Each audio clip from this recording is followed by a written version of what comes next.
You want to start like That's it. bit of lunging? That's it. Lunging. Bit of lunging. Together. I've got to... Hold on, Dave. Hold on. Do you not like that? So Wait there.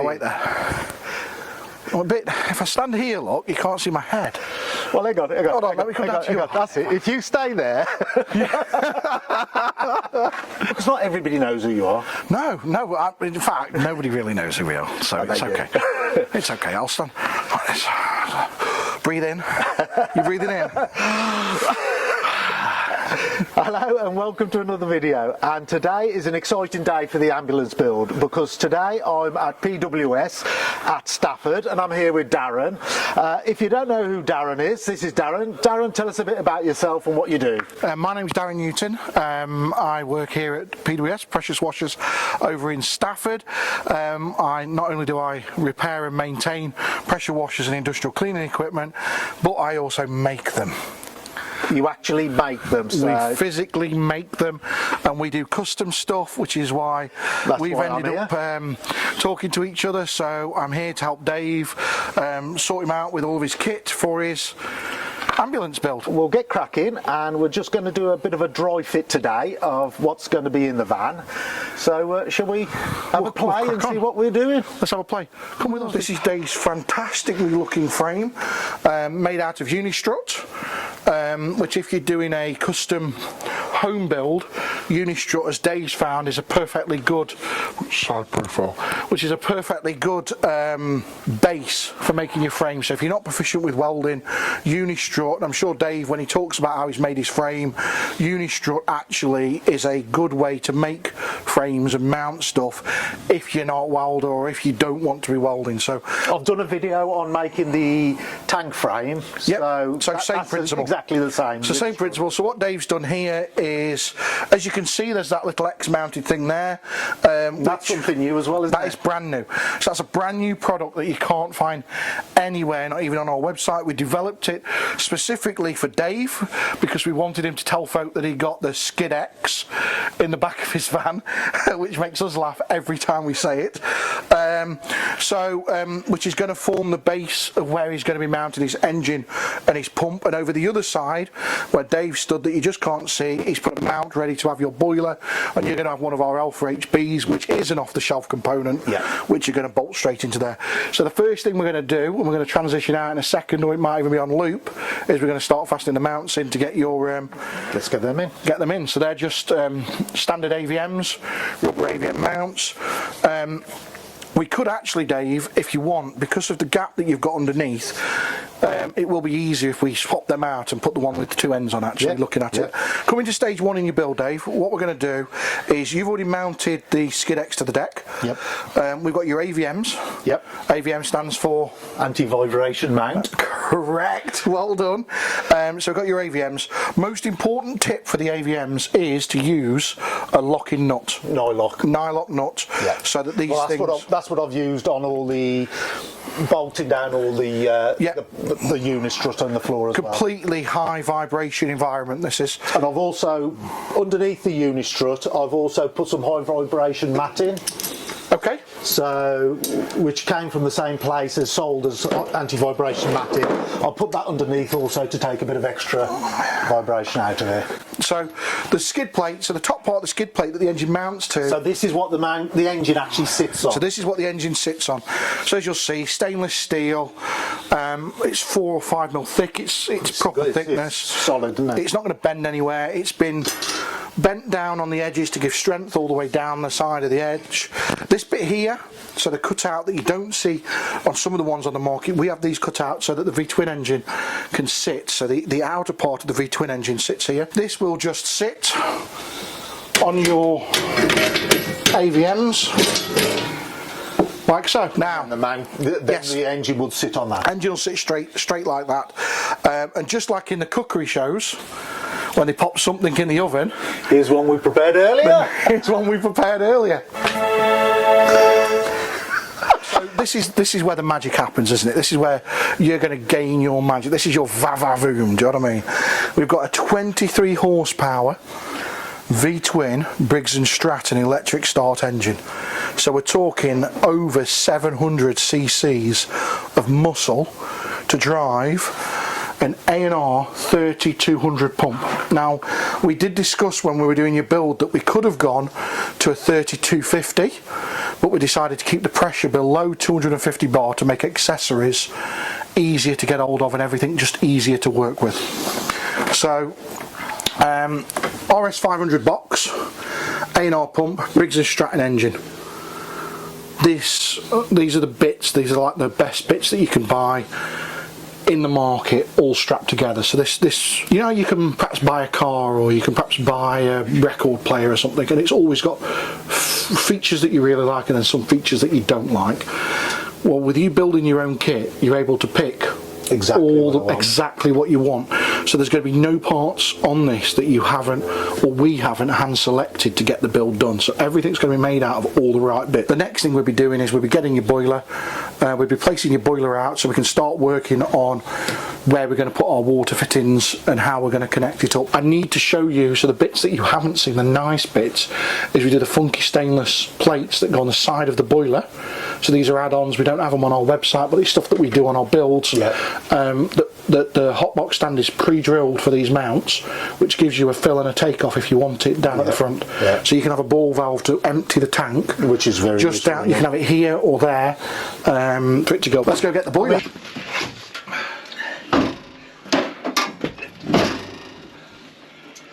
So what I've been doing while Dave's been busy moving his struts here so he can fasten the boiler down, I've just been starting to get the components together to do the unloader valve. I'm sure Dave's going to edit a close-up in any moment now. Although these fittings, and I'm going to be brutally honest, these swivel fittings here are not optimal for durability.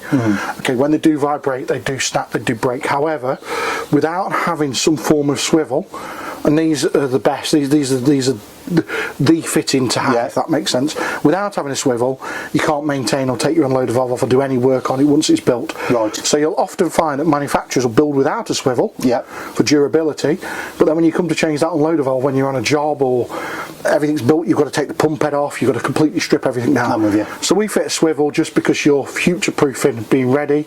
There is a small risk of this breaking here, which... But the swivel's a lot cheaper than man-hours spent taking it all apart. Man hours, a couple of pounds for a swivel, it's not a big deal. As you see, we're working through the build. Now these are the bits, Dave. I'm not going to blow our own trumpet, but we're the only people that have these in our arsenal. So it was something we identified we needed. Just simple little brackets where we can fasten water fittings on, or even we do one for the unloader valve. Yep. So you can fasten the unloader valve up on the shelf, wherever you want to do. You'll notice down the back of you can see them on the front edge. Yeah, the bolt holes. Both sides, all four legs are drilled ready to take these. Oh. That's clever. It's almost like you thought about it. I know, it's almost like we thought about it. So what this is going to give you is the ability to have a drain off. Yep. So it'll bring us to a point where we can have a ball valve on this, so you're not twisting the ball valve away, and also it'll give you a point that you can click. Yeah. And plug on. We're just dealing with the water inlet side, which is a little bit hidden from here, but with the power of editing, I'm sure Dave will throw in some footage. I was just saying to Dave, when we build the inlet fittings, we feel that it's super important to build them with stainless steel. And Dave did hit the nail on the head. It is because when you do use the zinc plated or the brass fittings, they rust on the inside of the fittings, and then it all clogs everything up. It furs up inside, creates all kinds of problems. So here, for example, with this fitting, stainless steel 3/4, stainless steel barrel, stainless steel hose tail, and then you'll be on plastic fittings from there on. There's nothing to rust. I don't know if you can see that. So we've got here our water filter, and that is a solid piece of kit. But then that's actually a really simple design, which makes it even better. But it weighs a ton. Here, there's an arrow on it for direction, and you would normally always fit these filters with this pointing down, so when you undo this, all of the crap that might be sitting inside the line will fall out the bottom. However, because of how close these installations are to the floor, we end up fitting them upright, and it's not lost upon us that that's not the most optimal way. However, with these being directly in the emptying line down here, all you simply have to do is make sure that when you do the filter, you open it into the open position so water's always coming out of it. take it out and it washes anything away that sits in the line. So there is a way, but I am aware it's not optimal for changing, but the filtration when you're using it doesn't change. So that's what we're going to fit. We're going to fit a needle valve instead of an easy start valve. So so explain me the difference. 3/8 needle valve, and that's your 3/8 ball valve. So like we're saying, on a traditional jet wash, you'll see something like this there. Yeah. Go to the floor, and you just replace that with one of those there. So a needle valve, I can control the flow, can't I? Yeah. So the difference is, so you've got with an easy start valve is basically a ball valve. Yeah. So it just opens it, And it removes just all of the pressure, it just returns, sends it to the floor, returns it to the tank. Yeah. However you plumb it in, it just lets all of it go. Yeah. So that this isn't under load. Yeah. When you're starting it. To start it. Whereas what happens is it'd be a bit like trying to start your car in first gear. Yeah. Right. You rarely will start an engine while it's in first gear. So it's the same with these. They turn over too slowly because they're backed up. So what we do on this side of the pump, which relieves the pressure away from this side of the pump, you put an easy start valve on. Now, you can fit a needle valve there, and what a needle valve does is the needle valve gives you a controlled version of, if you will, bypassing some flow. Yeah. So instead of all of your flow going this way through the unload valve, you can turn down a little bit of the flow from this side. Yeah. So you get, I don't know, 20% less, 30% less, 50% less. If you wind it out 3 or 4 times, it works exactly the same as a ball valve. In the pressure washer world or hydraulic world, there's 2 primary types of couplings. Okay, and there's 2 ways then of dealing with the couplings that you do. So this coupling here has got both on it, so as you'll see on the inside of that one, I'll give Dave one of these so he can take a picture and insert it now. What you'll see is there is a cone on the end of that. So there's a cone on the end of that fitting, and as you'll see inside here, there's a cone on the inside of that fitting. The opposite cone. The opposite cone. So that means no PTFE required, and it's a hydraulic fit. Yeah. The 2 go together. Yeah. When you have one of these fittings, so one of these fittings here, and I forget the name of these fittings. Flathead. It's not compatible with these fittings here. So there's 2 ways then of fastening these in. You'll see that we're using these little washers. Yeah, with the little rubber insert. Doughty washers. So when we're flat coupling these against flat plates, we're using a Doughty washer. No need for PTFE. Right. So use a flat Doughty washer. You can, if you want, use a bit of thread lock. Yeah, so we're going to go 1/2 inch to 1/2 inch. And again, it's cone to cone. There you go. And then that.